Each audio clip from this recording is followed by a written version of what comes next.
Ethan, good morning. Bakit parang ang saya mo?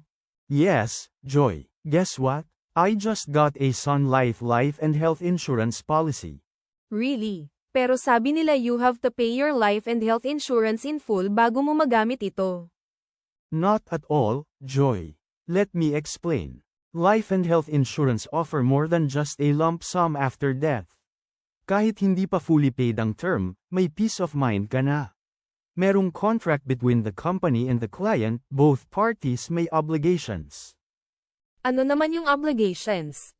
As a client, kailangan ko lang magbayad ng premiums on time.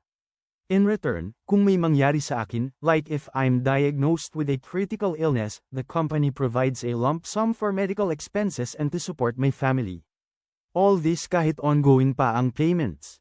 Pero, Ethan, narinig ko about the contestability period daw. Na pwedeng ma-decline ang claims sa loob ng ilang taon. Yes, na-discuss din sa akin ng agent ko. The contestability period lasts for 2 years from the issuance of the policy. During this time, the company can thoroughly investigate if I file a claim, lalo na kung may discrepancies or undeclared info sa application, like health history. If I concealed some of important details, the company can deny the claim. Pero good news, after 2 years of active coverage, mas mabilis na ang claim process.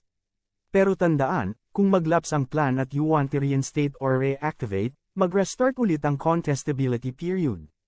Kaya importante na continuous ang payments. Wow, ang dami kong natutunan.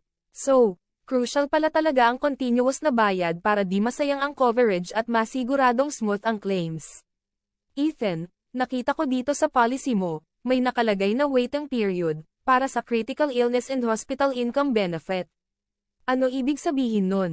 Joy, ibig sabihin ng 90 days waiting period, covered lang ako sa critical illness and hospital income benefit kung ma-diagnose ako more than 90 days after maging active ang policy, basta bagong sakit at hindi pre-existing.